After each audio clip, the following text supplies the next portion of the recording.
Welcome back to the Burnout Bob YouTube channel. Today's video we are wiring up the Harlequin Ruckus. As you can see here, we have the ATR harness. I'm going to go ahead and start, kind of just jump right to it. I feel a little driven, but I also have maybe like an hour before Big Man wakes up from his nap. So what I'm going to do is put it on time lapse, start recording as I'm just running the wires, and then what I'll do is I'll take little breaks and then go over what I did. This way you can see, so I don't get called out for skipping the wire harness part. And then also I will be kind of getting everything in its final placement. I don't know if it'll be 100% buttoned up by the end of today, but at least I'll have everything in order. I am going to wait for a couple things to come in that we have ordered. I also want to give a big shout out to JL Beats, who has been making my background music for all my Ruckus content and KTM and all that.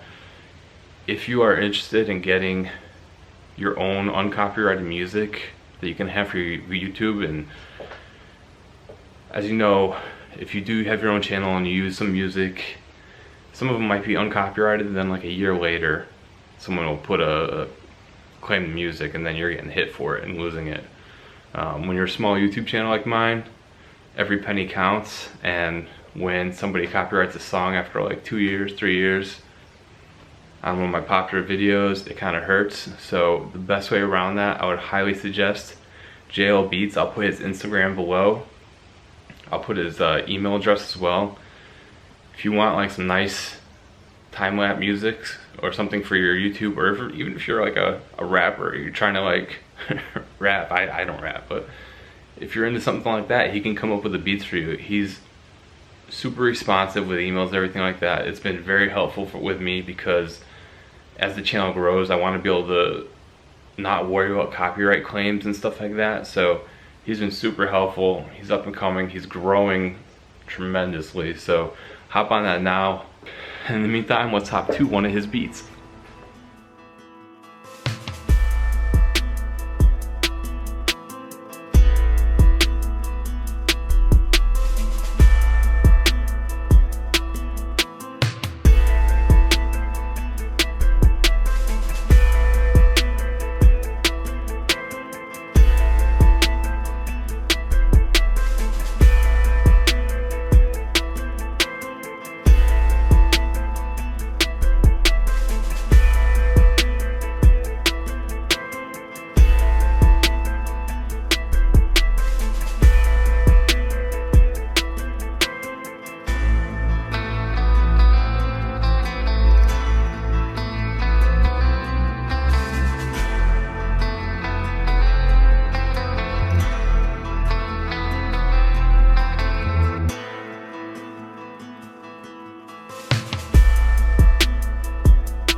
Alright, taking a little break. I'm actually going to call it for today.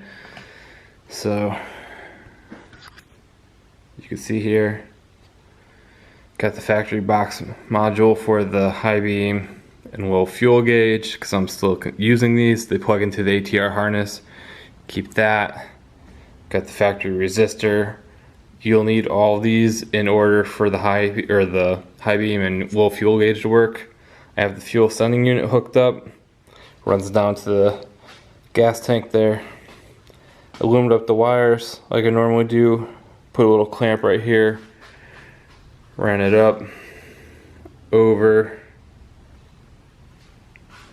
I still have to do the ignition, so I left the wires some slack up here. Let me focus. It gives you a lot of extra wire with the ATR, so I'm just going to trim this off and then put that 2-pin plug in right to the back, just like that. And then also I'm going to trim and shorten up the fuse box, and then that goes right where the battery is. The horn relocated to the front here. I like doing this, and it shows through the 3 holes of the battery box. Hook that up. He was using the factory controls, so I left these out through the top. You have the left control, I did the AC wire, I put it to the black DC wire, so the headlights are now DC. This is for your stock speedo light, which he's not using, but if he ever wants a Trail Tech Vapor, I love to run the power and ground to this one. Make a 2-pin clip, so I'm keeping that. This is your factory ride control, and then you have your brake switches that will just plug in. Got the stator CDI, and then coming out the bottom here is the headlight with the blinker pins. So that's going to come in through the battery box, right through the side, plugged right in right there. Nice and easy. And then I put the clear relay here. Typically you've seen in the past I've put them always right here because I've never used this box. He's keeping a lot of the factory features, so because of that I have it mounted right here to the side underneath where the old resistor is. Still, for keeping all the stuff in the harness, it came out super clean. It'll look better when the battery box is on. And then as we went back, ran a harness over, come up, use the stretch crossbar like that, ran the wires all behind here. Stator wire, just took this, ran it underneath the motor mount, and then clipped it in the harness. Have the red starter cable right there. Then on the back side I did the ground, which is right here on this bolt. Have the brake line ran, that's all set up. For the most part it's basically all good. I just have a couple things. I said stator, I meant rectifier, sorry. So I also have the controls on, both the bars there. So it's all set in that aspect of it. And then I did dye these blinkers to match the ones on his bike, and then just ran it through to the clip there.